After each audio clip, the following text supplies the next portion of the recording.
If you guys want to read the book, should I start a book club? Days go now. Okay, yeah. Sorry. Okay.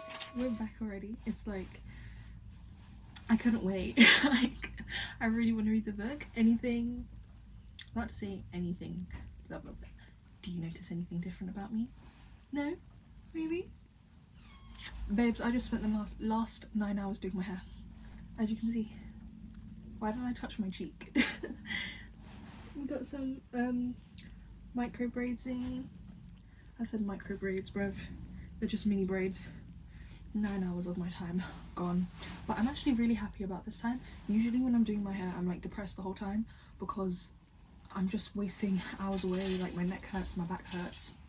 And to be fair, all of those things are true this time around. But because my hair was kind of already prepped already, it felt like I zoomed through it. I didn't get a headache or feel unwell like I do. Like a little part of me is feeling like my eyes are going to give out any second now. It felt like that when I was hoovering, but we're good. I've got some water here to keep me hydrated because girls, guys, people, we are in for a whirlwind today. I have no idea what chapter 2 is going to bring, but we finna find out. It's almost 12 o'clock, so I know I said I was going to start earlier, but as I told you, I've been busy. So we're going to read now and see if we can fit in some gaming as well. I want to get everything done today because, babes, work is next week and my life is going to be taken away from me once again. So, yeah. And tomorrow I'm going out. I'm out all day because Ria's starting her driving lessons now and we're not even going to talk about it. I'm not even going to go into it. Okay? Because I should. Because I did promise you, myself, that I would be driving by the end of this year. And you know, my theory certificate is expiring in June. I feel showboaty again. I'm apologising. I should apologise. Listen, guys, it's been a long day. I'm just trying to find where I'm fitting in this because, like, I'm just looking at myself. What is wrong with me? Let's just get into some reading. Get round to driving at some point. I just don't know how I'd film it, that journey again, because I haven't been behind a wheel in probably a year. I don't even know. But we're not here for that today. We're here for Miss Lily Bloom. So quick rundown. We've met our main character, Miss Lily Blossom Bloom, who dreams of being a florist. Right now she is fresh out of college, a graduate even. She's just read at her dad's funeral. We learned that her dad wasn't the best human on the earth. What am I trying to say? Her dad was, I was gonna say deadbeat, but he's not deadbeat. He was just problematic, you know? Yeah, didn't know how to help. What else have we learned about her? She has twisted thoughts a little bit. She's like on the edge of the, like, tiptoeing on the dark side, but not really. She's just human, apparently. She meets another human person named Kincaid. It was just confirmed to me today that Kincaid is the way you pronounce that, because I just finished watching Runaway Jury. My mum recommended that movie for me to watch. She said it's really good. Because I was doing my hair, I don't think I really gave the movie my full attention. Like, I can say I did because I watched the film. I can tell you what happened, but it wasn't as good as I was hoping it. Like, I wasn't as good as I thought it was going to be. Like, it's nowhere near on the same level as Inside Man or Inside Job with Denzel. I think it was Denzel. Yeah, with Denzel. I don't think it's on that level. Like, that movie's not even that good to me, but it was an okay movie. Do you get what I mean? So that's kind of what I was thinking it was going to be on, but it's like here in comparison to here. Anyway, so Kincaid is Mr. Rye's name. I also learned what stucco is. Stucco. I also did know what stucco is, and I have heard that word before. Can't remember in what context or in what setting, I mean. But now that I know, it means, what did they say? Stucco, or there was another word on Google that Google said it meant something. What did it mean? Like, some people refer it to as something else, and in the UK it's referred to something else. But that word I wasn't too familiar with. Like, I've heard it, but I didn't really connect the dots. What connected the dots for me was plaster. I'm like, oh, why don't they just say plaster? That's what he was picking off of his finger. I'm like, how'd that get on his finger, and how does she see it? That's besides the point. I know what stucco is, or if that's how you pronounce it. I learnt that it's a German word. I can't remember. What did I read about it. Like, why is my brain not working? Guys, I need to do like brain teasers and get like an impulse game to help me work on 1, my aim, 2, my hand-eye coordination, 3, memory, my short-term and long-term memory, 4, my speed. When I try and do the speed test, I did the, what's it called, Beechman test? Not Beechman. Human, oh, damn it. If I remember the link, I'll put it on the screen. Maybe, maybe not. That, I tried it. Guys, why am I average? Like, what a way to tell you you're not special in any way, shape or form. I'm not even average. I'm like, oh, it was just embarrassing behaviour. I need to get my scores up. If you guys want to see me run through that, I can. It was just straight embarrassing. What else did we learn? Oh yeah, Mr. Rye is a neurosurgeon. I was meant to look up what residency means in different contexts, but I forgot. Or maybe I did look it, I don't remember looking it up. I went to bed so late last night, guys. I went to bed like after I finished reading and like packed everything away. I played COD for maybe 2 hours. Why was I going to bed at 5 AM to then wake up today at after 2 again? Just embarrassing behaviour. Honestly, it's not on. Can't be living like this. That's why I'm trying to get this out of the way so I can play and finish at a decent time. Anyway, what else did we learn about Mr. Neurosurgeon? He's got money, he has a sister, he's married to a man with money. He's also down to risk it for a biscuit at any given moment in time, apparently. And we've learnt that Miss Lilly is down for the get down if she's propositioned. I learnt how to say that in Runaway Jewelry. They kept saying propositioning, and I don't know, I guess it's the American accent paired with the word that just allows it to resonate with me a little bit more, because prior to that I'm like, are they saying preposition, prepositioning? I mean like a preposition, proposition, I don't know, words just how they're said, that makes no sense, but depending on how it sounds in a sentence will determine the meaning for me. I need the context and to see how it's spelled in my head. It's very weird. Don't worry, we're gonna get into the reading. I don't remember what I was saying. Whatever I was saying, I think it was unimportant, because I was like, oh my gosh, why is this happening before I've even started reading? I think I was trying, or struggling, should I say, to give a description of the last chapter, but we've met our main characters so far, Lilly and Ryle. Lilly, a college graduate, Ryle, a neurosurgeon. They both bonded on top of a rooftop over being humans with,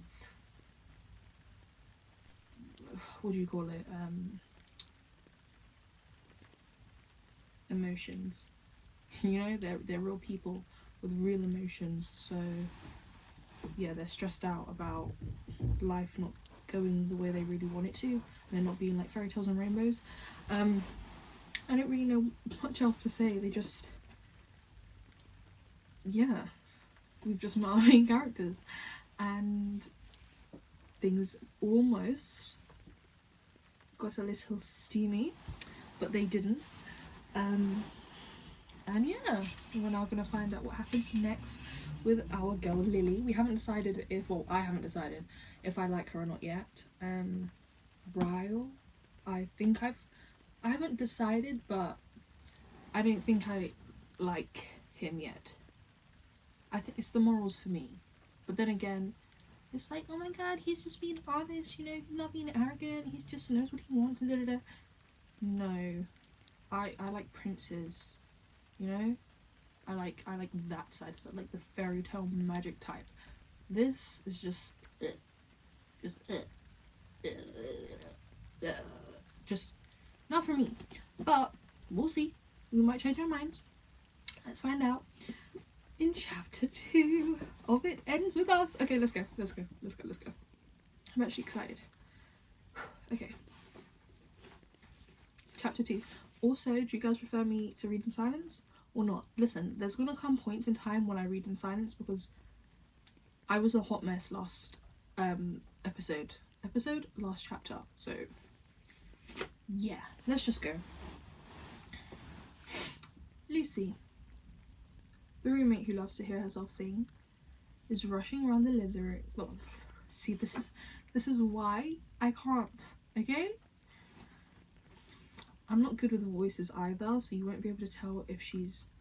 I'll try my best to, like, you know, make it clear when she's talking out loud or talking to herself, or... I was gonna say something really, like, cool, like, talking aloud or talking introspectively, you know, like... I'm a child. Anyway, Lucy, the roommate who loves to hear herself sing, is rushing around the living room, gathering keys, shoes, a pair of sunglasses. I'm seated on the couch, opening up shoe boxes stuffed with my old things from when I lived at home. Slow down. I grabbed them when I was home for my father's funeral this week. You work today? Lucy asks. Nope, I have a bereavement leave until Monday. She stops in her tracks. Monday, she scoffs. Lucky bitch. Yes, Lucy, I'm so lucky my father died. I say it sarcastically, of course, but I cringe when I realise it's not actually very sarcastic. You know what I mean, she mutters. She grabs her purse as she balances on one foot while sliding her shoe onto the other. I'm not coming home tonight, staying over at Alex's house. The door slams behind her. We have a lot in common on the surface, but beyond wearing the same size clothes, being the same age, and both having 4-letter names that start with an L and end with a Y, there's not much else there's not much else there that makes us more than just roommates. I'm okay with that. Though. Other than the I should give up, okay? I'm trying. She's clean. No, wait. Other than the incessant other than the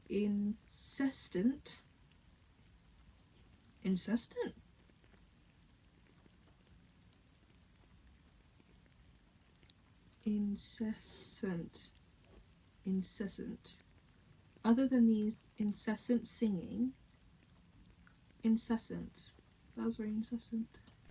I need to look that word up. I know what it means, but incessant. Other than the incessant singing, she's pretty tolerable. She's clean, and she's gone a lot. 2 of the most important qualities in a roommate. I'm pulling the lid off the top of one of the shoeboxes when my cell phone rings. I reach across the couch and grab it. When I see that it's my mother, I press my face into the couch and fake crying into a throw pillow. I bring the phone to my ear. Hello? There's 3 seconds of silence and then, hello Lily. I sigh and sit back on the couch. Hey Mom. I'm really surprised she's speaking to me. It's only been 1 day since the funeral. That's 364 days sooner than I expected to hear from her. How are you? I ask. She sighs dramatically. Fine, I say. Your aunt and uncle went back to Nebraska this morning. It'll be the first night alone since. You'll be fine, Mom, I say, trying to sound confident.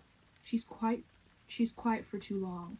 And then she says, Lily, I just want you to know you shouldn't be embarrassed about what happened yesterday. What happened yesterday? Let me just... I pause. I wasn't, not even the slightest bit. Everyone freezes up once in a while. I shouldn't have put that kind of pressure on you, knowing how hard the day was on you already. I should have just had your uncle do it. I close my eyes. Here she goes again, covering up what she doesn't want to see, taking blame that isn't even hers to take. Of course, she convinced herself that I froze up yesterday, and that's why I refused to speak. Of course she did. I have a mind to tell her it wasn't a mistake. I didn't freeze up. I just had nothing great to say about the unremarkable man she chose to be my father. But part of me does feel guilty for what I did, specifically because it's not something I should have done in the presence of my mother. So I just accept what she's doing and go along with it. Bro, this is harder than it looks. I can't find the right voice. Tone of voice. It's just my whole jaw, like everything is just, it's not giving. Apologies. Plus I literally don't know what I just read. Something about the mum being delusional. Anyway, thanks Mum. Sorry I choked. It's fine, Lily, I need to go. I have to run to the insurance office. We have a meeting about your father's policies. Call me tomorrow, okay? I will, I tell her. Love you, Mum. I end the call and toss the phone across the couch. I open the shoebox on my lap and pull out the contents. On the very top is a small wooden hollow heart. I run my fingers over it and remember the night I was given this heart. As soon as the memory begins to sink in, I set it aside. Nostalgia is a funny thing. I moved a few old letters and newspaper clippings aside. Beneath all of it, I find what I was hoping was inside these boxes, and also sort of hoping wasn't. My Ellen diaries. I run my hands over them. There are 3 of them in this box, but I'd say there are probably 8 or 9 in total. I haven't read any of these since the last time I wrote in them. I refuse to admit that I kept a diary when I was younger, because that was so cliche. Instead, I convinced myself that what I was doing was cool.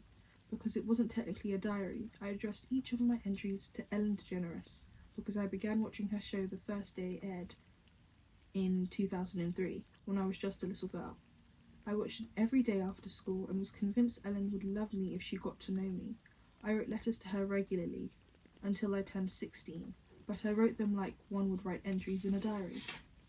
Of course, I knew the last thing Ellen DeGeneres probably wanted was a random girl's journal entries. Luckily, I never actually sent any in, but I still liked addressing all the entries to her, so I continued to do that until I stopped writing in them altogether.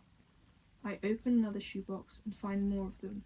I sort through them until I grab the one from when I was 15 years old. I flip it open, searching for the day I met Atlas. There wasn't much that happened in my life worth writing about before he entered it, but somehow I filled 6 journals full before he ever came into the picture. I swore I'd never read these again, but with the passing of my father, I've been thinking about my childhood a lot. Maybe if I read through these journals, I'll somehow find a little strength for forgiveness, although I feel I'm running the risk of building up even more resentment. I lie back on the couch and begin reading. I feel like there's perfume in my throat. Guys, I keep forgetting in books that, like, it gets boring. Not that it's boring now, like, they're just, like, you know, context.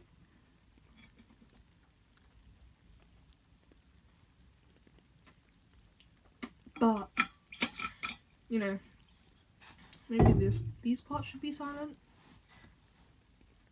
I don't know. I'm kind of enjoying this. Ish. Anyway, let's read about Ellen. Dear Ellen, before I tell you what happened today, I have a really good idea for a new segment on your show. It's called Ellen at Home.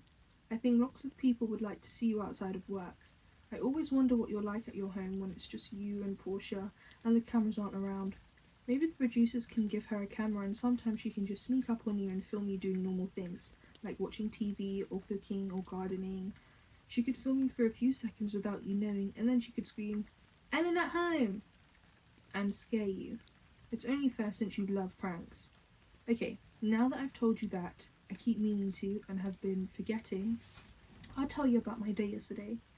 It was interesting. Probably my most interesting day to write about yet, if you don't count the day Abigail Ivory slapped Mr. Carson for looking at her cleavage. You remember a while back when I told you about Mrs. Belson, who lived behind us? She died the night of that big snowstorm. My dad said she owed so much in taxes and her daughter wasn't able to take ownership of the house, which is fine by her, I'm sure, because the house was starting to fall apart anyway. It probably would have been more of a burden than anything. The house has been empty since Mrs. Belson died, which has been about 2 years. I know it's been empty because my bedroom window looks out over the backyard, and there hasn't been a single soul that goes in or out that house since I can remember, until last night. I was in bed, shuffling cards. I know that sounds weird, but it's just something I do. I don't even know how to play cards. But when my parents get into fights, shuffling cards just calms me down, sometimes, and gives me something to focus on. Anyway, it was dark outside, so I noticed the light right away. It wasn't bright, but it was coming from that old house. It looked more like a candlelight than anything, so I went to the back porch and found Dad's binoculars. I tried to see what was going on over there, but I couldn't see anything. It was way too dark. Then after a little while, the light went out. This morning, when I was getting ready for school, I saw something moving behind that house. I crouched down at my bedroom window and saw someone sneaking out the back door. It was a guy, and he had a backpack. He looked around like he was making sure no one saw him, and then he walked between our house and the neighbour's house and went and stood at the bus stop. I'd never seen him before. It was the first time he rode... This is a long-ass entry. This is the first time he rode my bus. He sat in the back and I sat in the middle, so I didn't talk to him. But when he got off the bus at school, I saw him walk into the school, so he must go there. I have no idea why he was sleeping in that house. There's probably no electricity or running water. I thought maybe he did it as a dare, but today he got off the bus at the same stop as me. He walked down the street like he was going somewhere else, but I ran straight to my room and watched out the window. Sure enough, a few minutes later, I saw him sneaking back inside the empty house. I don't know if I should say something to my mother. I hate to be nosy, because it's none of my business. But that guy doesn't have anywhere to go. I feel like my mother would know how to help him since she works at the school. I don't know. I might wait a couple days before I say something and see if he goes back home. He might just need a break from his parents, same as I wish I could have sometimes. That's all. I'll let you know what happens tomorrow. Lily. Dear Ellen, I fast forward through all your dancing when I watch your show. I used to watch the beginning when you danced through the audience, but I get a little bored with it now and would rather just hear you talk. I hope that doesn't make you mad. Okay, so I found out who the guy is, and yes, he's still going over there. It's been 2 days now and I still haven't told anyone. His name is Atlas Corrigan, and he's a senior, but that's all I know. I asked Katie who he was when she sat next to me on the bus. She rolled her eyes and told me his name, but then she said, I don't know anything else about him, but he smells. She scrunched up her nose like it grossed her out.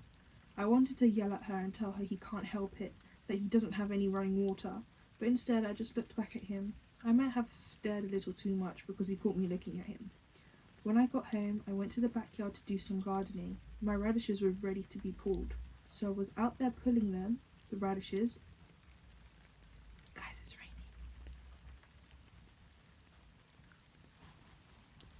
Get cozy. Sorry. That's so weird. Sorry. When I got home, I went to the backyard to do some gardening. My radishes were ready to be pulled, so I was out there pulling them. The radishes are the only thing left in my garden. It's starting to get cold, so there's not much else I can plant right now. I probably could have waited a few more days to pull them, but I was also outside because I was being nosy. I noticed as I was pulling them out that some were missing. It looked like they had just been dug up. I know I didn't pull them up, and my parents never mess with my garden. That's when I thought about Atlas, and how it was more than likely him. I hadn't thought about how, if he doesn't have access to a shower, he probably doesn't have... I hadn't thought about how, if he doesn't have... I haven't thought about how, if he doesn't have access to a shower, he probably doesn't have access to food either. I went inside my house and made a couple of sandwiches. I grabbed 2 sodas out of the fridge and a bag of chips. I put them in a lunch bag and I ran over to the abandoned house and set it on the back porch by the door. I wasn't sure if he saw me, so I knocked real hard and then ran back to my house and went straight to my room. By the time I got to the window to see if he was going to come outside, the bag was already gone. That's when I knew he'd been watching me. I'm kind of nervous now that he knows I know he's staying there. I don't know what I'll say to him if he tries to talk to me tomorrow. Lily. Damn, girl. Dear Ellen, I saw your interview with the presidential candidate Barack Obama today. Does that make you nervous, interviewing people who are potentially run the country? I don't know a lot about politics, but I don't think I could be funny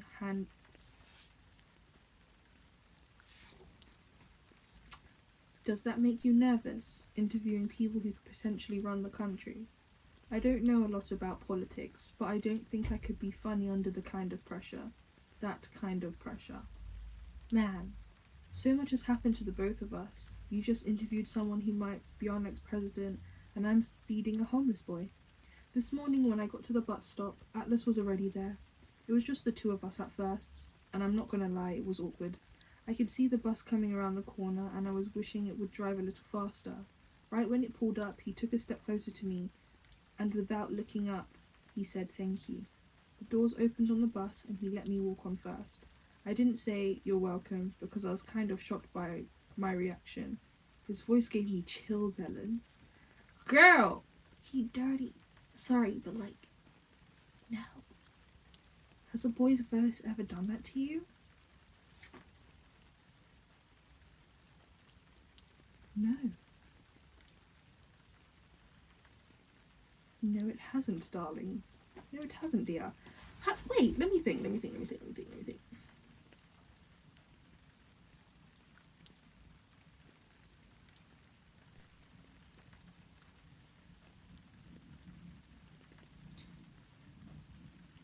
Technically, no.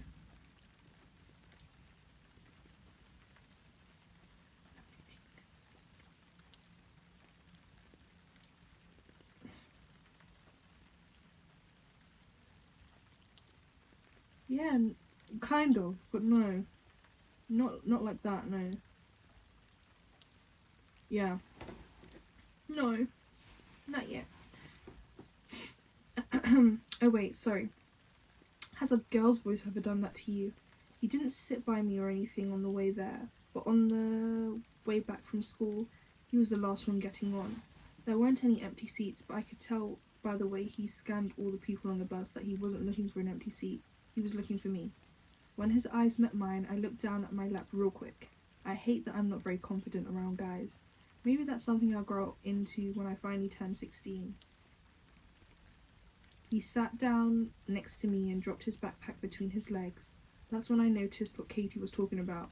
He did kind of smell. But I didn't judge him for that. He didn't say anything at first, but he was fidgeting with a hole in his jeans. It wasn't the kind of hole that was there to make jeans look stylish. I could tell it was there because it was a genuine hole, due to his pants being old. They actually looked a little too small for him, because his ankles were showing, but he was skinny enough that they fit him just fine everywhere else. Did you tell anyone? He asked me. I looked at him when he spoke, and he was looking right back at me like he was worried. It was the first time I had actually gotten a good look at him. His hair was dark brown, but I thought maybe if he washed it, it wouldn't be as dark as it looked right then. His eyes were bright, unlike the rest of him. Real blue eyes, like the kind you see on a Siberian husky. I shouldn't compare his eyes to a dog, but that's the first thing I thought when I saw them. I shook my head and looked back out the window. I thought he might get up and find another seat at that point, since I said I didn't tell anyone, but he didn't. The bus made a few stops, and the fact that he was still sitting by me gave me a little courage, so I made my voice a whisper. Why don't you live at home with your parents? He stared at me for a few seconds. like he was trying to decide if he wanted to trust me or not. Then he said, "Because they don't want me to." That's when he got up. I thought I'd made him mad, but then I realised he got up because we were at our stop. I grabbed my stuff and followed him off the bus. He didn't try to hide where he was heading today, like he usually does. Normally he walks down the street and goes around the block so I don't see him cut through my backyard. But today he started to walk toward my backyard with me. When we got to where I would normally turn to go inside, and he would keep walking, we both stopped. He kicked at the dirt with his foot and looked behind me at my house. "What time do your parents get home?" "Around 5, I said. It was 3:45. He nodded and looked like he was about to say something else, but he didn't. He just nodded again and started walking toward the house with no food or no electricity or water. "Now, Ellen, I know what I did next was stupid, so you don't have to tell me." I called out his name, and when he stopped and turned around, I said, "If you hurry, you can take a shower before they get home." My heart was beating so fast because I knew how much trouble I'd get into if my parents came home and found a homeless guy in our shower. I'd probably very well die, but I just couldn't watch him walk back into the house without offering him something. He looked down at the ground again, and I felt his embarrassment in my own stomach. He didn't even nod. He just followed me inside my house and never said a word. That whole time he was in the shower, I was panicking, kept looking out the window and checking for either my parents' cars, even though I knew it would be a good hour before they got home. I was nervous. One of the neighbours might have seen him come inside, but they didn't really know me well enough to think having a visitor would be abnormal. I had given Atlas a change of clothes and knew he not only needed to be out of the house when my parents got home, but he needed to be far away from our house. I'm sure my father would recognise his own clothes on some random teenager in the neighbourhood. In between looking out the window and checking the clock, I was filling up one of my old backpacks with stuff. Food that didn't need refrigerating, a couple of my father's t-shirts, a pair of jeans that were probably going to be 2 sizes too big for him, and a change of socks. I was zooming up the backpack when he emerged from the hallway. I was right. Even where I could tell his hair was lighter than it looked earlier, it made his eyes look even bluer. He must have shaved while he was in there because he looked younger than he did before he got into the shower. I swallowed and looked back down at the backpack because I was shocked at how different he looked. Wait a minute, this is a diary entry. Would you write, "I swallowed and looked"? No, you wouldn't. Anyway, I was scared. Well, I don't include details like that. But anyway, I was scared he might see my thoughts written across my face. I looked out the window one more time and handed him the backpack.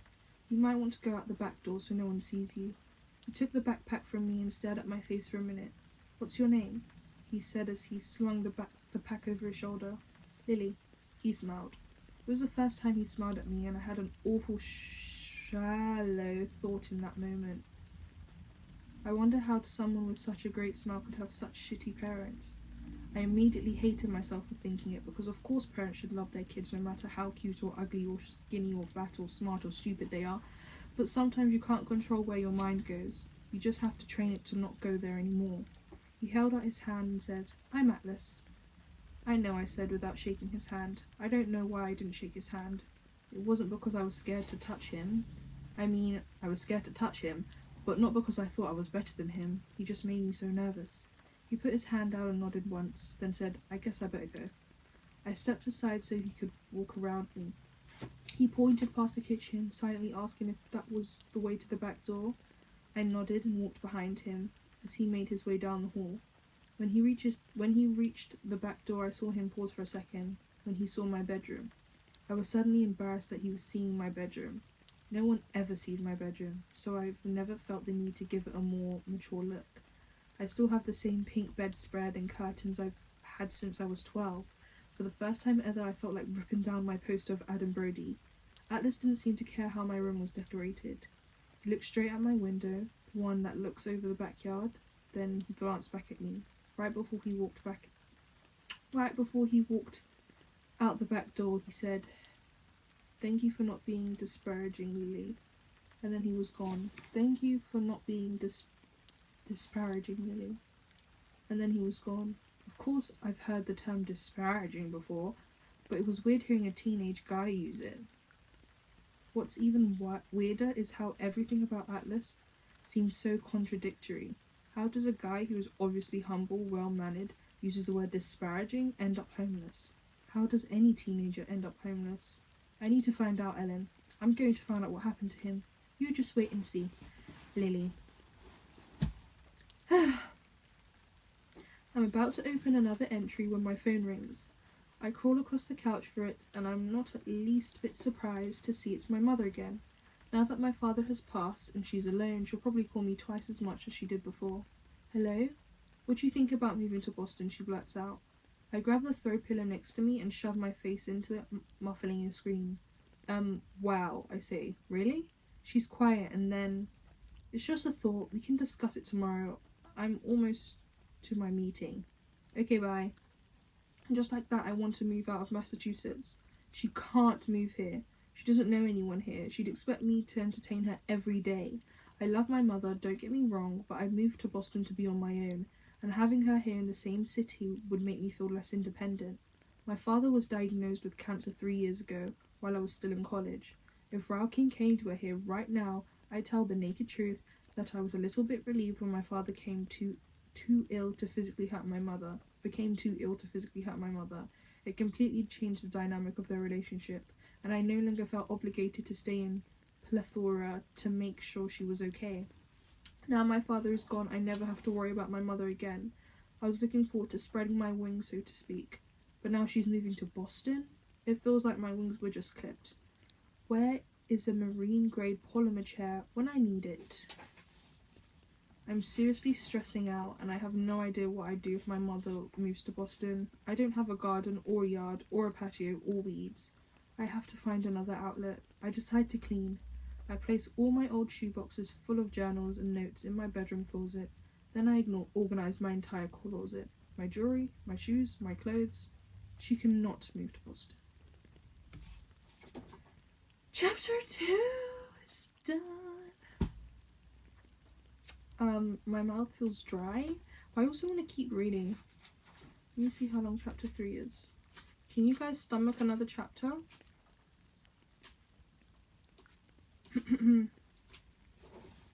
Ooh, she thick.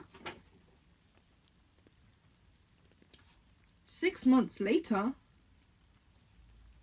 Damn, girl, of course. Chapter 3. Let's just do this.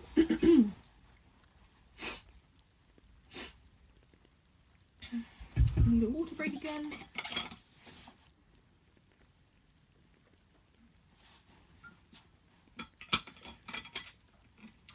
Guys, and then we'll be done for the day. Okay.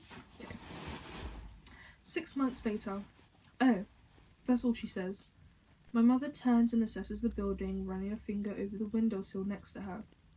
She picks up a layer of dust and wipes it between her fingers. It needs a lot of work, I know, I interrupt. I point at the window behind her. But look at the storefront, it has potential. She scrolls over the windows, nodding. There's a sound that makes in the back of her throat sometimes where she agrees with a little hum, but her lips remain tight. It means she doesn't actually agree. And she makes that sound twice. I drop my arms in defeat. You think this was stupid. She gives her head a slight shake. That all depends on how it turns out, Lily, she says. The building used to house a restaurant and it's still full of old tables and chairs. My mother walks over to a nearby table and pulls out one of the chairs, taking a seat. If things work out and your floral shop is successful, then people will say it was a brave, bold, smart business decision. But if it fails and you lose your entire inheritance, then people will say it was a stupid decision. She shrugs. That's just how it works. You majored in business, you know that. She glances around the room slowly as if she's seeing it the way it will look a month from now. Just make sure it's brave and bold, Lily. I smile. I can accept that. I can't believe I bought it without asking you first, I say, taking a seat at the table. You're an adult. It's your right, she says, but I can hear a trace of disappointment. I think she feels even lonelier now that I need her less and less. It's been 6 months since my father died, and even though he wasn't good company, it has to be weird for her, being alone. She got a job at one of the elementary schools, so she did end up moving here. She chose a small suburb on the outskirts of Boston. Sorry, I said suburb. Suburb. A small suburb on the outskirts of Boston. She bought a cute 2-bedroom house on a cul-de-sac. How do you say the cul-de-sac? I can't pronounce. How do you say that? On a cul-de-sac.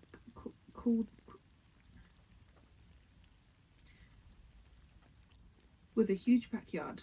I dream of planting a garden there, but that would require daily care. My limit is once a week visits, sometimes twice. What are you going to do with all this junk? She asks. She's right, there's so much junk. It'll take forever to clear out this place. I have no idea. I guess I'll be busting my ass for a while before I can even think about decorating. When's your last day at the marketing firm? I smile. Yesterday? She releases a sigh and then shakes her head. Oh, Lily, I certainly hope this works out in your favour. We both begin to stand when the front of the door opens. There are shelves in the way of the door, so I careen my head around them and see a woman walk in. Her eyes briefly scan the room until she sees me. Hi, she says with a wave. She's cute, she's well dressed, and she's wearing white capris. Disaster waiting to happen in this dust bowl. Can I help you? She tucks her purse beneath her arm and walks toward me, holding out her hand. I'm Alicia. I'm Elisa, she says. I shake her hand. Lily. She tosses a thumb over her shoulder. There's a help sign wanted out front. I look over my shoulder and raise an eyebrow. There is? I didn't put up a help wanted sign. She nods and then shrugs. It looks old though, she says. It's probably been there a while. I was just out for a walk when I saw the sign. Was curious is all. I like her almost immediately. Her voice is pleasant, and her smile seems genuine. My mother's hand falls down on my shoulder and she leans in and kisses me on the cheek. I have to go, she says. Open house tonight, I tell her. Goodbye and watch her walk outside and turn my attention back to Alicia. What? I have to go, she says. Open house tonight. I tell her goodbye and watch her walk outside, then turn my attention back to Alicia. I'm not really hiring yet, I say. I wave my hand around the room. I'm opening up a floral shop, but it'll be a couple months at least. I should know better than to hold preconceived judgments, but she doesn't look like she'd be satisfied with a minimum wage job. Her purse probably costs more than this building. Her eyes light up. Really? I love flowers. She spins around in circles and says, This place has a ton of potential. What colours are you painting it? This is my guess. Is this going to be Rye's sister? I don't remember him telling us the sister's name, but this might be Rye's sister, right? What are you guys thinking? That's what I'm thinking. Anyway, I cross my arm over my chest and grab my elbow. Rocking back on my heels, I say. I'm not sure, I just got the keys to the building an hour ago, so I haven't really come up with a design plan yet. Lily, right? I nod. I'm not going to pretend I have a degree in design, but it's my absolute favourite thing. If you need any help, I'd do it for free. I tilt my head. You'd work for free? She nods. I don't really need a job. I just saw the sign and thought, what the heck? But I do get bored sometimes. I'd be happy to help you with whatever you need. Cleaning, decorating, picking out paint colours. I'm a Pinterest whore. Something behind me catches her eye and she points. I could take that broken door and make it magnificent. All this stuff? Really? There's a use for almost everything, you know. All this stuff, really. There's a use for almost everything, you know. I look around at the room, knowing full well I'm not going to be able to tackle this by myself. I probably can't even lift half of this stuff alone. I'll eventually have to hire someone anyway. I'm not going to let you work for free, but I could do $10 an hour if you're really serious. She starts clapping as if she weren't in heels. She might have jumped up and down. When can I start? I glance down at her white capris. Will tomorrow work? You'll probably want to show up in disposable shoes. She waves me off and drops her Hermes bag on a dusty table next to her. Nonsense, she says. My husband is watching the Renai play at a bar down the street. If it's okay, I'll just hang with you and get started right now. Bruins play. dusty table. Nonsense, she says. My husband's watching the Bruins play at a bar down the street. Is that American football? Is that American football? Bruins? Watching the Bruins. Is that American baseball or something? I don't know. 2 hours later, I'm convinced I met my new best friend, and she really is a Pinterest whore. We write, keep, and toss on sticky notes and slap them on everything in the room. She's a fellow believer in upcycling, so we come up with a few ideas for at least 75% of the stuff left in the building. The rest, she says, her husband can throw out when he has free time. Once we know what we're going to do with all the stuff, I grab a notebook and pen, and we sit on one of the tables to write down design ideas. Okay, she says, leaning back in her chair. I want to laugh because her white capris are covered in dirt now, but she doesn't seem to care. Do you have a goal for this place? She asks, glancing around. I have one, I say. Succeed. She laughs. I have no doubt you'll succeed, but you do need a vision. I think about what my mother said.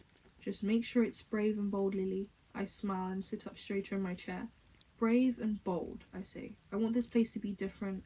I want to take risks. She narrows her eyes as she chews on the tip of her pen. But you're just selling flowers, she says. How can you be brave and bold with flowers? I look around the room and try to envision what I'm thinking. I'm not even sure what I'm thinking. I'm just getting itchy and restless, like I'm on the verge of a brilliant idea. What are some words that come to mind when you think of flowers? I ask her. She shrugs. I don't know. They're sweet, I guess. They're alive, so they make me think of life, and maybe the colour pink and spring. Sweet, life, pink, spring, I repeat. And then, Alicia, you're brilliant. I stand up and begin pacing the floor. We'll take everything everyone loves about flowers, and we'll do the complete opposite. She makes a face and let me know she isn't following. Okay, what if instead of showcasing the sweet side of flowers, we showcase them villainous? We'll showcase the villainous side. Instead of pink accents, we use dark colours like a deep purple or even black. And instead of using spring and life, we also celebrate winter and death. Alicia's eyes are wide, but what if someone wants pink flowers though? Well, we'll still give them what they want, of course, but we'll also give them what they don't know they want. She scratches her cheek. So you're thinking black flowers. She looks concerned, and I don't blame her. She's only seeing the darkest side of my vision. I take a seat at the table again and try to get her on board.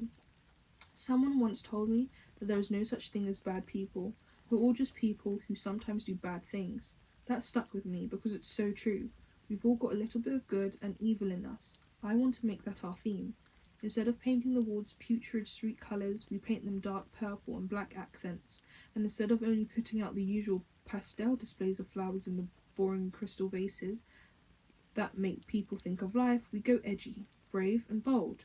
We put the displays of darker flowers wrapped in things like leather and silver chains, and rather than put them in crystal vases, we'll stick them in black onyx or, I don't know, purple velvet vases lined with silver studs. The ideas are endless. I stand up again. There are floral shops on every corner for people who love flowers, but the floral shop caters to all people who hate. But what floral shop caters to all the people who hate flowers? Alicia shakes her head. None of them, she whispers. Exactly, none of them. We stare at each other for a moment, and then I can't take it another second. I'm bursting with excitement, and I just start laughing like a giddy child. Alicia starts laughing too, and she jumps up and hugs me. Lily, it's so twisted, it's brilliant. I know, I need a desk so I can sit down and make a business plan, but my future office is full of old vegetable craters. Full of old vegetable crates. She walks towards the back of the store. Well, let's get them out there and go buy you a desk. We squeeze into the office and begin moving crates out one by one and into the back room. I stand on the chair to make the piles taller, so we'll have more room to move around. These are perfect for the window displays I have in my mind. Sorry guys, I'm all over the place. That dark purple flowers has thrown me. I mean the edgy flowers. Why are there chains on flowers? What? Huh? You lost me, girl. I'm not gonna lie, you lost me. Like, chains on flowers. Like they already got thorns, now you want chains? want more edge. Like, you want to cater flowers to people who hate flowers. Like, as someone who knows people who hate flowers, that you don't necessarily want to see flowers. Like, they're flowers. You don't want to see them. Like, but you know, geniuses are gonna be geniuses. I don't get it, but do you, girl? Yeah, where are we? These are perfect for the window displays I have in mind. She hands me 2 more crates and walks away, and I'm reaching on my tippy toes to stack them at the very top. The pile begins to tumble. I try to find something to grab hold of for balance, but as the crates knock me off the chair, when I land on the floor I can feel my foot bend in a wrong direction. It's followed with a rush of pain straight up my leg and down my toes. Oh my gosh. Ew. Alicia comes rushing back into the room and has to move 2 of the crates from on top of me. Lily, she says. Oh my god, are you okay? I pull myself up to a sitting position but don't even try to put weight on my ankle. I shake my head. My ankle. She immediately removes my shoe and then pulls her phone out of her pocket. She begins dialing a number, then looks up at me. I know this is a stupid question, but do you happen to have a refrigerator here with ice in it? I shake my head. I figured. She says. She puts the phone on speaker and sets it on the floor as she begins to roll up my pants legs.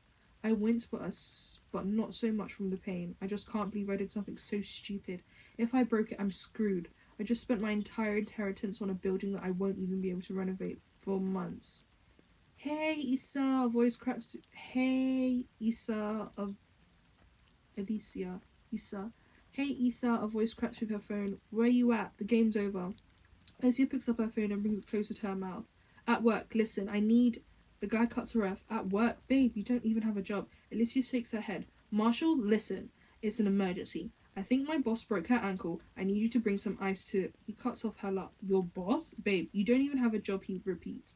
Alicia rolls her eyes. Marshall, are you drunk? It's onesie day. He slurs into the phone. You knew that when you dropped us off, Issa. Free beer until she groans. Put my brother on the phone. Fine. Brother? Did you just say brother? Fine, Marshall mumbles. There's rustling sound that comes from the phone. Then, yeah? Alicia spits out our location into the phone. Get here right now, please, and bring a bag of ice. Yes, ma'am, he says. The brother sounds like he may be a little drunk too. There's laughter, and then one of the guys says, she's in a bad mood, and then the line goes dead. Alicia puts her phone back in her pocket. I'll go wait outside for them. They're just down the street. Will you be okay here? I nod and reach for the chair. Maybe I should just try to walk on it. Alicia pushes my shoulder back down until I'm leaning against the wall again. No, don't move. Wait until they get here, okay? I have no idea what 2 drunken guys are going to be able to do for me, but I nod. My new employee feels more like my boss right now, and I'm kind of scared of her at the moment. I wait in the back for about 10 minutes when I finally hear the front door to the building open. What in the world? A man's voice says. Why are you all alone in this creepy building? I hear Alicia say she's back here. She walks in followed by a guy wearing a onesie. He's tall, a little bit on the thin side, but boyishly handsome with big, honest eyes and a head full of dark, messy, way past due for a haircut hair. He's holding a bag of ice. Did I mention he's wearing a onesie? I'm talking a legit, full-grown man in a SpongeBob onesie. This is your husband, I ask her, cocking an eyebrow. Alicia rolls her eyes. Unfortunately, she says, glancing back at him. Another guy, also in a onesie, walks behind them, but my attention is on Alicia as she explains why they're wearing pajamas on a random Wednesday afternoon. There's a bar down the street that gives out free beer to anyone who shows up in a onesie during a Bruins game. She makes her way over to me and motions for the guys to follow her. She fell off the chair and hurt her ankle, she says to the other guy.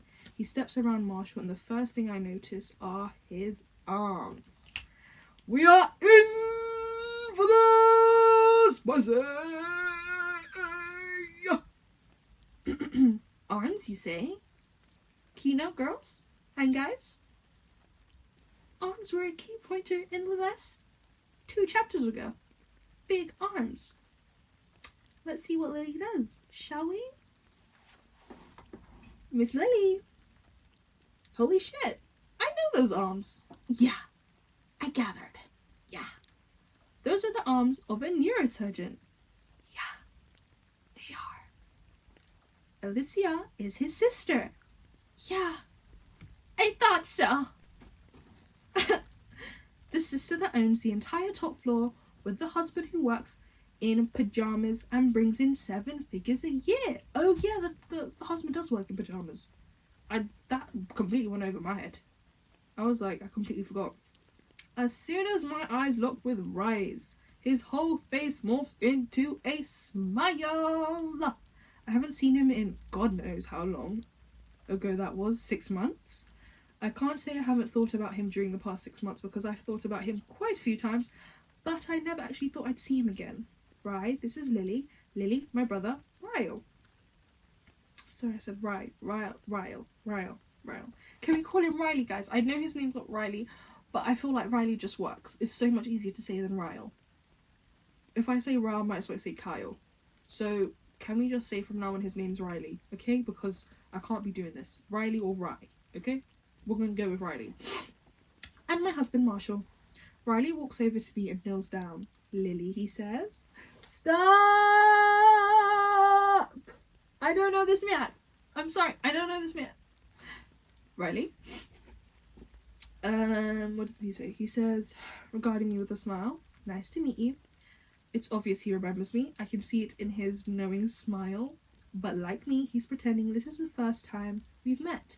I'm not sure I'm in the mood to explain how we already know each other.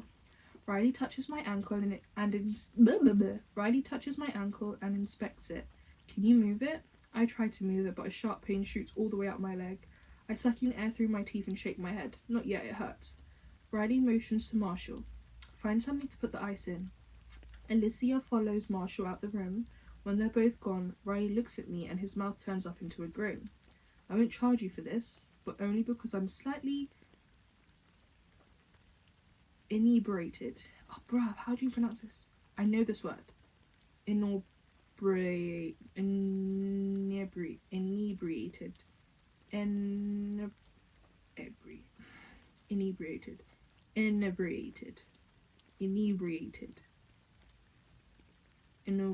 Inebriated, he says with a wink. I tilt my head. The first time I met you, you were high. Now you're drunk. I'm beginning to worry you aren't going to make a very qualified neurosurgeon. He laughs. It would appear that way, he says, but I promise you, I rarely ever get high, and this is my first day off in over a month, so I really needed a beer. Or 5. Marshall comes back with an old rag wrapped around some ice. He hands it to Riley, who presses it against my ankle. I'll need that first aid kit out of your trunk, Riley says to Alicia. She nods and grabs Marshall's hand, pulling him out of the room again. Riley presses his palm against the bottom of my foot. Push against my hand, he says. I push down on my ankle. It hurts, but I'm able to move his hand. Is it broken? He moves my foot from side to side and then says, I don't think so. Let's give it a couple minutes and I'll see if you can put any weight on it. I nod and watch as he adjusts himself across from me. He sits cross-legged and pulls my foot onto his lap. He looks around the room and then directs his attention at me. So what is this place? I smile. I smile a little too big. Lily blooms? It'll be a florist shop in about 2 months' time. I swear his whole face lights up with pride. No way, he says. You did it. You're actually opening your own business. I nod. Yep, I figured I might as well try it while I'm still young enough to bounce back from failure. One of his hands is holding the ice against my ankle, but the other one is wrapped around my bare foot. He's brushing his thumb back and forth, like it's no big deal that he's touching me. But his hand on my foot is way more noticeable than the pain in my ankle. I look ridiculous, huh? He asks, staring down at his solid red onesie. I shrug. At least you went with a non-character choice. It gives a bit more maturity than the SpongeBob option. He laughs, then his smile disappears as he leans his head into the door beside him. He stares at me appreciatively. You're even prettier in the daytime. Moments like these are why I absolutely hate having red hair and fair skin. The embarrassment doesn't only show up in my cheeks. My whole face, arms, neck, grow flushed. I rest my head against the wall behind me and stare and stare at him, just like he's staring at me. You want to hear a naked truth? He nods. I wanted to go back to your rooftop more than one occasion since that night. I've wanted to go back to your roof. I've wanted to go back to your roof on more than one occasion since that night, but I was too scared you'd be there. You make me kind of nervous. His fingers paused their strokes against my foot. My turn.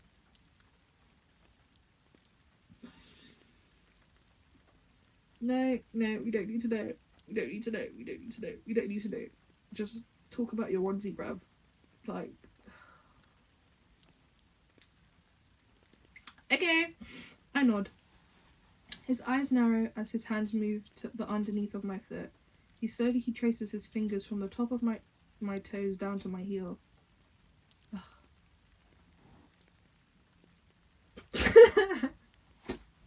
It's funny because I can't say it out loud.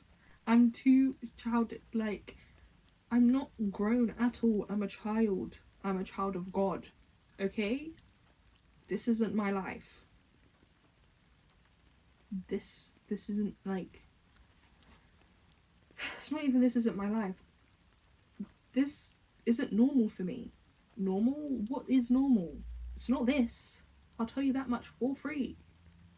I like magic and fairies and mermaids. Okay, that's what I like. And princesses and dresses and airbenders. Yeah. I can't read it. The thing is, when I watch it back, I'm like, I'm actually so stupid. There's nothing, like, I'm making it bigger than it is, but it's not. It's actually, like, I just want to laugh. Like a child. Like, it's funny, But what's funny about this? Everything. What do I, like, like, you can't take me seriously. I can't take myself seriously. Lord. Okay, it's just words, bro. He says, narrows his head. His eyes narrow as his hands move to the underneath of my foot. He slowly traces his fingers from the top of my toes down to my heel. I still very much want to bleep you. Someone gasps and it isn't me. Ooh. You done messed up now. Scandalous, darling. Who heard you? Riley and I both look at the doorway and Alicia is standing there wide-eyed. Wide-eyed. Yes, please slap them back to reality because we need Jesus up in here. Sorry. Riley and I both look at the doorway and Alicia is standing there wide-eyed. Her mouth is open as she points down at Riley. Did you just...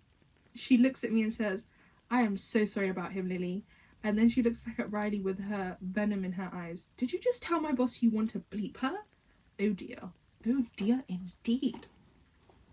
Riley pulls his bottom lip in and chews on it for a few seconds. Marshall walks in behind Alicia and says, what's going on? Alicia looks at Marshall and points to Riley again. He just told Lily he wants to bleep her. Marshall looks from Riley to me. I don't know whether to laugh or crawl under a table and hide. You did? He says, looking back at Riley. Riley shrugs. It appears that way, he says. Alicia puts her head in her hands. Jesus Christ, she says, looking at me. He's drunk. They're both drunk. Please don't judge me because my brother's an asshole. I smile at her and wave it off. It's fine, Alicia. Lots of people want to bleep me. I glance back at Riley and he's still casually stroking my foot. At least your brother speaks his mind. Not a lot of people have the courage to say what they're actually thinking. Alright, Miss Lily. Is Lily... Maybe Lily is a little bit on the edgy side. I thought she was given Anastasia. Like, oh no, I don't know anything. Yeah, me. Okay, Lily. I've got my eye on you. Riley winks at me and then carefully moves my ankle off his lap. Let's see if you can put any weight on it, he says. He and Marshall helped me to... That's so embarrassing though. Imagine your sibling catches you flirting, like mitts. But like hardcore. That's very icky. Very icky. Like, I don't need to know that.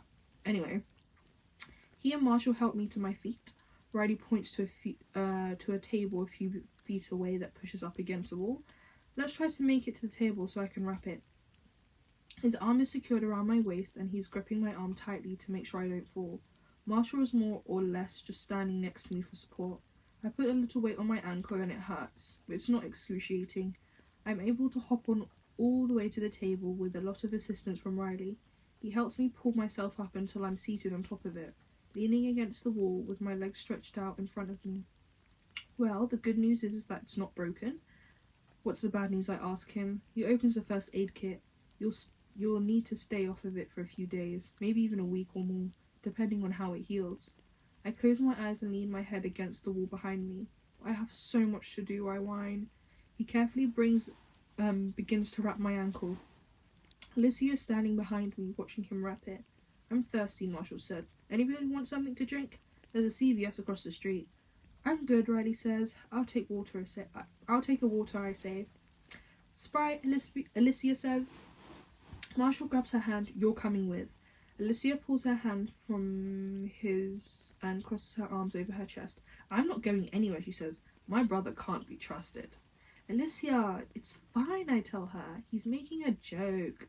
She stares at me silently for a moment and then says, okay, but you can't fire me if he pulls more stupid poo. I promise I won't fire you.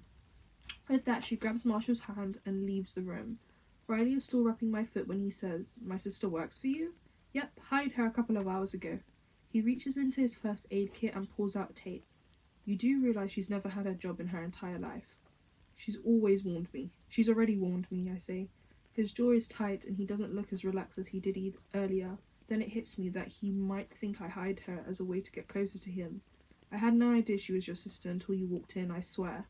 He glances at me, and then back down at my foot. I wasn't suggesting you knew. He begins to tape over the ACE bandage. I know you weren't. I just didn't want you to think I was trying to trap you somehow. We want two different things from life, remember? He nods. Wait, they're on the topic of relationships. I thought... Huh?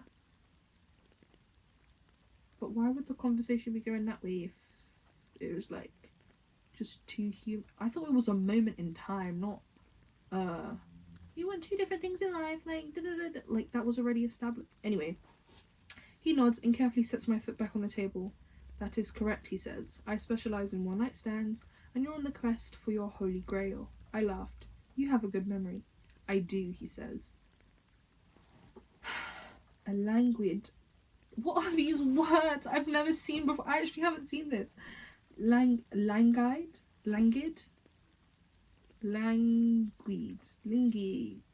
Guys, we have some. I'll come back and let you know what I learned next time. So don't judge me for not knowing words, okay?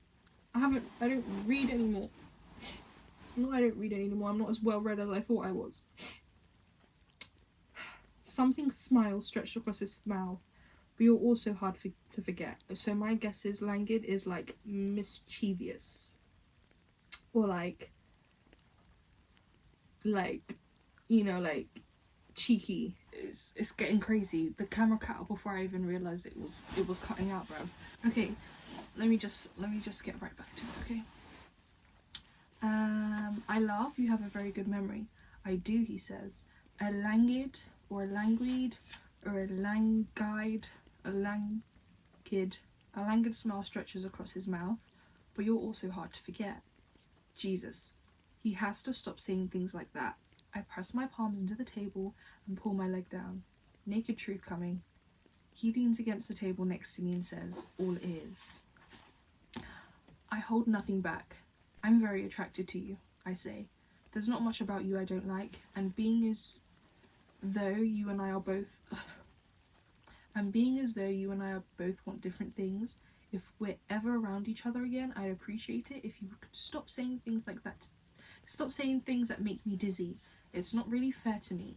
He nods once and then says, my turn. He places his hands on the table next to me and leans in a little. I'm very attracted to you too. There's not much about you I don't like. There's not much about you I don't like. But I kind of hope we're never around each other again, because I don't like how much I think about you, which isn't all that much, but it's more than I'd like. So if you still aren't going to agree to a one-night stand, then I think it's best if we do what we can to avoid each other, because it won't do either of us any favors. Sorry, why can't I read this? I'm like on the edge of being involved in the book, like reading and then reacting at the same time. So I'm like tongue-tied. My brain's trying to decide who I am right now. I'm a reader. I don't know how he ended up this close to me, but he's only about a foot away. His proximity makes it hard to pay attention to the words that are coming out of his mouth. His gaze drops briefly to my mouth, but as soon as we hear the front door open, he's halfway across the room. By the time Alicia and Marshall make it to us, Riley is busy restacking all the crates that fell. Alicia looks down at my ankle. "What's the verdict?" she asks. I push my bottom lip out. "Your doctor brother says I have to stay off of it for a few days." She hands me my water. "Good thing you have me. I can work and do what I can to clean up while you rest." I take a drink of the water, then wipe my mouth. "Alicia, I'm declaring you Employee of the Month." She grins, then turns to Marshall. "Did you hear that? I'm the best employee she has." He puts an arm around her and kisses the top of her head. "I'm proud of you, Issa." I like that he calls her Issa, which is assuming it's short for Alicia. I think about my own name and if I'll ever find a guy who could shorten it into a sickeningly cute nickname. Illy. Nope, not the same. "Do you need help getting home?" she asks. I hop down and test my foot. Maybe just into my car. It's my left foot, so I can probably drive just fine. She walks over and puts her arm around me. "If you want to leave the keys with me, I'll lock up and come back tomorrow and start cleaning." The three of them walk me to my car, but Riley allows Alicia to do most of the work. He seems almost scared to touch me now for some reason. When I'm in the driver's seat, Alicia puts my purse and other things in the floorboard and sits in the passenger seat. She takes my phone out and begins programming her number into it. Riley leans into the window. "Make sure to keep ice on it as much as you can for the next few days. Baths help too." I nod. "Thank you for your help." Alicia leans over and says, "Riley, maybe you should drive her home and take a cab back to the apartment just to be safe." Riley looks down at me, then shakes his head. "I don't think that's a good idea," he says. "She'll be fine. I've had a few beers, probably shouldn't be driving." "You could at least help her home," Alicia suggests. Riley shakes his head and then pats the roof of his car as he turns and walks away. I'm still watching him when Alicia hands me back my phone and says, "Seriously, I'm really sorry about him. First he hits on you, then he's a selfish asshole." She climbs out of the car and closes the door, then leans through the window. "That's why he'll be single for the rest of his life." She points to my phone. "Text me when you get home and call me if you need anything. I won't count favours as work time." "Thank you, Alicia." She smiles. "No, thank you. I haven't been this excited about my life since that Paolo Nutini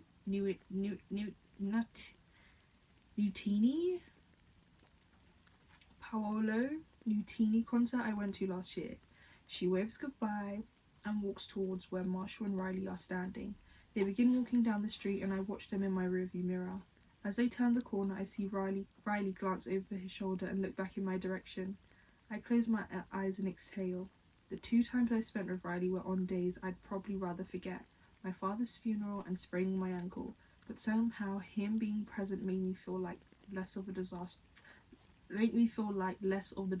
they are. I hate that he's Alicia's brother. I have a feeling this isn't the last time I'll be seeing him. Chapter 3 done. Guys, that was fun. I'm sad now because I can't keep reading, and 2, I'm realising that maybe I can't do these reading with you, I can't read out loud, and I want to so much. I think next time I will be reading in silence, just because I don't want to get in trouble. Will I get in trouble for reading out loud? I don't know. I didn't think you would, but I was looking on YouTube and I'm not seeing anyone else reading out loud, just audiobooks. I'm like, why? This was so fun. You know?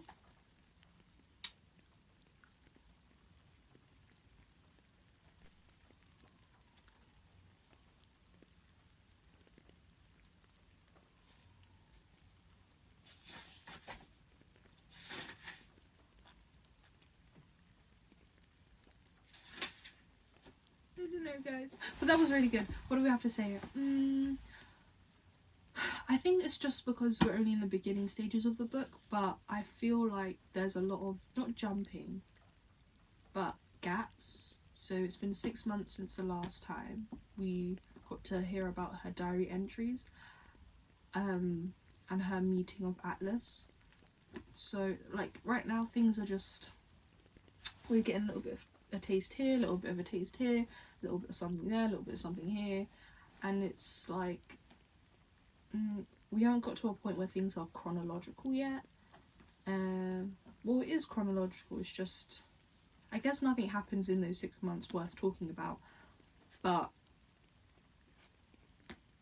I don't know, just every chapter it just jumps in. Like, let's see, even how chapter 4 is about to start, pardon me, sorry, oh, we're in chapter 7.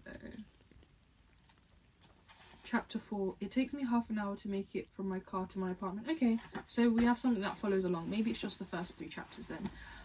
But that was fun, guys. I really enjoyed that. We got an introduction to, you know, we need the sister best friend. That's always a must in these things, situations. The best friend, Alicia, and Marshall. The perfect guy for Alicia, you know, or the perfect guy for the best friend.